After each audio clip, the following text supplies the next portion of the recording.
আটপৌরে মা, কলমে মুক্তধারা মুখার্জি। তালা খুলে ঘরে ঢুকে কোনো মতে স্কুলের জুতোটা খুলে স্কুলের জামাকাপড় পরেই খাটের ওপর প্রায় আছড়ে পড়ল দিয়া। কান্নায় ভেঙে পড়ল। স্কুলে পরীক্ষার সময় অত্যন্ত সকলের মা কিংবা বাবা যায়, অথচ তার মা বাবা দুজনেরই কেউই যায় না। আজ প্রথম নয়, কোনোদিনই যায় না। বাবার অফিস আর মা কেন জানি না কোনোদিনই যায় না। তার পড়াশোনা, হোমওয়ার্ক কিছুই দেখতে হয় না। চিরকালই পড়াশোনায় দিয়া মনোযোগী আর ভালো। তা বলে কি পরীক্ষার সময় একটু স্কুলেও যেতে নেই? এই তো আজ শেলি, রুম্পা, রিমা, অনুষ্কা সকলের মা বাবা এসেছে। স্কুল থেকে বেরিয়ে সব বকবক করতে করতে কি পেরেছে কি পারেনি বলতে বলতে বাড়ির রাস্তা ধরলো। আর সে একা বোকার মতো হাঁটতে হাঁটতে এলো। আজ মা থাকবে না বলেই দিয়েছিল, মন্দিরে পুজো দিতে যাবে। আশ্চর্য, যেন কোনো মাথা ব্যথাই নেই। আর সব বন্ধুদের বাবা মা দিনরাত এক করে ফেলছে পরীক্ষা বলে। আর তার মা বারবার চোখ দুটো জলে ভরে যায় অভিমানে। ছোট্ট থেকে দেখে আসছে মা যেন বড় নির্বিকার তাকে নিয়ে। শুধু খেয়াল রাখে খাচ্ছে কিনা, পড়ছে কিনা, ব্যাস। সারাদিন খালি এটা পরিষ্কার ওটা পরিষ্কার, নয়তো রান্নাঘরে রান্না করা আর ঠাকুর ঘরে পুজো করা। সে স্কুলের গল্প করলেও ঠিক করে শোনে না মা। সে কি এমন বড় হয়ে গেছে? সবে তো ক্লাস 9। দূর, কিচ্ছু ভালো লাগছে না। চোখের জলে বালিশ ভিজতে ভিজতে কখন যেন ঘুমিয়ে পড়ে দিয়া। অনেকক্ষণ ধরে ডেকে ডেকে সাড়া না পেয়ে বাড়ির বারান্দার দিকে তালাটা খুলে তপতী দেবী ঘরে ঢোকেন। এই দিকের চাবিটা এই জন্যই সঙ্গে রাখেন। ঢুকে দেখেন দিয়া অঘোরে ঘুমোচ্ছে। থাক, একটু রেস্ট নিক। যা পড়াশোনার চাপ, বরং একটু কিছু পছন্দের জলখাবার বানিয়ে রাখি। ঘুম থেকে উঠে মনের মতো খাবার পেলে খুশি হবে মেয়েটা। এই ভেবে রান্নাঘরের দিকে পা বাড়ান। কে জানে কিরকম পরীক্ষা দিল, ভালোই হবে নিশ্চয়, মনে মনে ভাবেন তপতী দেবী। ঘণ্টাখানেক পর ঘুম থেকে উঠে দিয়া দেখে মা এসে গেছে।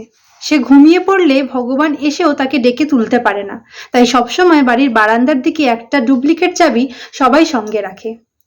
তাড়াতাড়ি স্কুলের ড্রেস ছেড়ে ফ্রেশ হয়ে দেখলো মা তার পছন্দের চিড়ের পোলাও আর গাজরের হালুয়া বানিয়ে রেখেছে। খুব খুশি হলো দিয়া। মা ঠিক জানে সে কি খেতে ভালোবাসে, তার কখন কি চাই। তবুও মা কেন এত সাধারণ, এত ঘরোয়া? কারোর সাথে মিশতে পারে না, কেন তার পড়াশোনা নিয়ে কোনো আগ্রহ দেখায় না, কে জানে। এসব মনে পড়লেই মন খারাপ হয়ে যায় দিয়ার।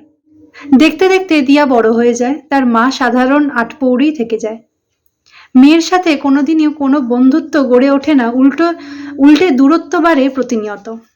দিয়ার অভিমানের তলায় চাপা পড়ে যায় মায়ের অপ্রকাশিত স্নেহ, মায়া, মমতা। আজ দিয়াকে দেখতে এসেছে, পাড়ার একজন সম্বন্ধটা এনেছে। দিয়ার আরো পড়ার ইচ্ছে, কিন্তু দিয়ার বাবা চান ভালো পাত্র পেলে কাল বিলম্ব না করে বিয়ে দিয়ে দায়মুক্ত হতে। দিয়া নিশ্চিন্ত, মাও নিশ্চয়ই তাই চায়, নয়তো সকাল থেকে তাদের জন্য লুচি তরকারি মিষ্টি ইত্যাদি বানাতে এত ব্যস্ত হতো না মা।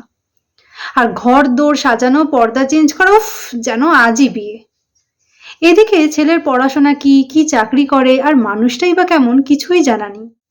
রান্না বান্না একটু আধটু জানো তো? যদিও কাজের লোক আছে, কিছুই করতে হবে না, তবুও ওই আর কি। হাজার হোক বাড়ির বউ তো। বয়স্কা মহিলা মানে ছেলের বাবার মাইমা বললেন। হ্যাঁ, দিয়া সব পারে। বাকিটুকু বিয়ের আগে ওর মা শিখিয়ে দেবে, আপনি চিন্তা করবেন না। বাবা বিগলিত হয়ে বললেন। দিয়া অবাক হয়ে দেখছে তার অত্যন্ত উন্নত মস্তিষ্ক কঠিন বাবা কেমন হাসতে হাসতে মিথ্যে বলছে বিনম্রতার সঙ্গে। আমাদের এরকম ঘরোয়া শান্ত মেয়েই দরকার। চাকরি করলে ঠিক সন্তান মানুষ হয় না, জানেন তো? ঠিক বলেছেন, আমিও তাই মানি। এই জন্যই তো আমার মিসেসকে কোনোদিনও চাকরি করতে দিইনি। বিয়ের পর ঘরে থাকবে, রান্না বান্না করবে, বাচ্চা মানুষ করবে, তাদের লেখাপড়া শেখাবে, আর কি চাই বলুন? দেখছেন না দিয়া আমার কিরকম সহবত শিখেছে। তা ঠিক, এখনকার দিনে নয়তো সব যা উড়নচণ্ডী মেয়ে, ভয়ই লাগে। কতজনের সঙ্গে সব সম্পর্ক থাকে জানতেই পারা সম্ভব নয়। ঠিক, একদমই ঠিক বলেছেন। এই জন্যই তো পড়া শেষ হতে না হতেই বিয়ের চেষ্টা করছি। যত বেশি ডিগ্রি বাড়বে পাত্র পাওয়া মুশকিল আজকালকার দিনে, জানেন। আর আমি মনে করি মেয়ের ডিগ্রি ছেলেদের থেকে একটু কম হওয়াই ভালো। দিয়া বিস্মিত তার বাবার মানসিকতায়। এসব সে কি শুনছে? এখনো কোন কল্পযুগে বিচরণ করছে তার বাবা। দুই পক্ষের সম্মতিতে দিয়ার মতামতের অস্তিত্বটাকে অস্বীকার করে তারা বিয়েতে রাজি হয়ে গেলেন। আমার এই বিয়েতে মত নেই। চমকে তাকায় দিয়া আর ঘরের বাকি সবাই। ঘরের মধ্যে উপস্থিত অত্যন্ত সাধারণ এক মহিলার চোখে মুখে দৃঢ়তার ছাপ স্পষ্ট।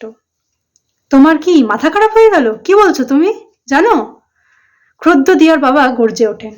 জানি, না বোঝার তো কিছুই নেই। সারা জীবন তোমার দাসীবৃত্তি করেছি, মানে এই নয় আমার বোধবুদ্ধিও ভোঁতা হয়ে গেছে। ভুলে যেও না, আমি বিয়ের আগে এককালে চাকরি করতাম। আমিও পড়াশোনায় যথেষ্ট ভালো ছিলাম। শুধু তুমি পায়ের তলায় দাবিয়ে রাখবে বলে আমার সবকিছু বিসর্জন দিয়ে আমাকে ঘরের কাজের লোক বানিয়ে এনেছিলে। কিন্তু ভাবলে কি করে এই একই জিনিস আমি আমার মেয়ের সাথে হতে দেব?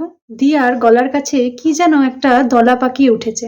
তপতী দেবী বলে চলেছেন, মেয়েকে আমি আমার নিজের মনের মতো করে মানুষ করেছি। মিথ্যে বলতে শেখাইনি, স্বাবলম্বী করার চেষ্টা করেছি। কোনোদিনই এই জন্যে আতুপুতু করে মানুষ করিনি যাতে শির দ্বারা ওর শক্ত হয়। হয়তো আজ বাবার সম্মানার্থে দিয়া চুপ করে রয়েছে, কিন্তু আমি থাকবো না তা বলে। রান্নাঘরটা শুধুমাত্র মেয়েদেরই পরিচিতি নয়, আর বাচ্চা উৎপাদন করার যন্ত্রণা মেয়েরা নয়। একটা বাচ্চা যখন দুজনের সহযোগিতায় পৃথিবীতে আসে তখন তার সব রকম দায়িত্বই দুজনের। যেমন চাকরি করাটা একমাত্র পুরুষদের দায়িত্ব নয়, মেয়েরাও যথেষ্ট সুযোগ্য, তারাও একজন পুরুষের দায়িত্ব নিতে পারে। ছেলে চাকরি করলে তবেই মেয়ের বিয়ে সম্ভব, উল্টোটা হলে নয়। কেন? শুধুমাত্র এই কারণে কত ভালোবাসা অঙ্কুরেই বিনষ্ট হয়ে যায়। একটা মেয়ে চাকরি করবে কি করবে না সেটা সম্পূর্ণ তার ব্যক্তিগত মতামত, কিন্তু চাকরি করলে সন্তান মানুষ হয় না এরকম ভ্রান্ত ধারণা নিম্নরুচির মানুষের ক্ষেত্রেই সম্ভব। বাইরের কঠিন বাস্তবকে নিজে চিনলে তবেই একজন মা তার সন্তানকেও সেইভাবে শেখাতে পারবে। সন্তান মানুষ করার জন্যে বাস্তবের সাথে পরিচিতি হওয়া বিশেষ প্রয়োজন, নয়তো সারা জীবন রূপকথার জগতেই সন্তানকে ভাবতে শেখাবে তার মা। তারপর আপনাদের মতো নিম্ন মানসিকতার পরিবারের বিয়ে দিয়ে বাস্তবের খাদে ফেলে দেবে নিজের সন্তানকে। ঠিক যেমন আমার স্বাধীনতা খর্ব করে আমাকে সংসারের জাতাকলে ফেলে দেওয়া হয়েছিল, কিন্তু আমার মেয়ের ক্ষেত্রে সেটা হতে দেব না। আমি ওকে কোনো বাড়ির কাজের লোক করে নিয়ে যাওয়ার অনুমতি কাউকেই দেব না। আমার দিয়া কোনো বাড়ির শোকেসে সাজিয়ে রাখার প্রাণহীন জিনিস হয়ে থাকবে না। তাই আপনারা আসতে পারেন, দরজা এদিকে। দিয়ার অভিমানের পাহাড় গলে চোখ দিয়ে অঝোর ধারায় ঝরে পড়ছে। খুব ইচ্ছে করছে দৌড়ে গিয়ে জড়িয়ে ধরে তার অতি সাধারণ আটপৌরে মাকে। কণ্ঠে কমলিকা।